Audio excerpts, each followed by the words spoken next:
being in front of your dream client doesn't mean you have to be there 24/7. Doesn't mean you have to be there on Facebook 3 times a day, 7 days a week. It just means that you have to come up with a plan, i.e. a strategy for inspiring, connecting more deeply, sharing what it is you do so that when I'm ready, I can buy.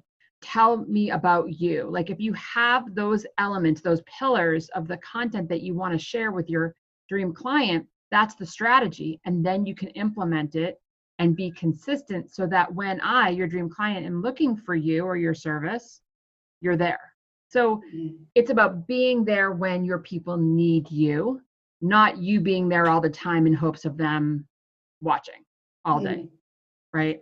So I think the strategy piece is a weakness with a lot of online marketers, business owners, is that they know they have to market.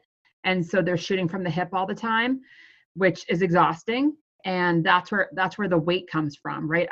Lying in bed at 10 o'clock at night, oh my goodness, I didn't put the link out to my freebie. Yes.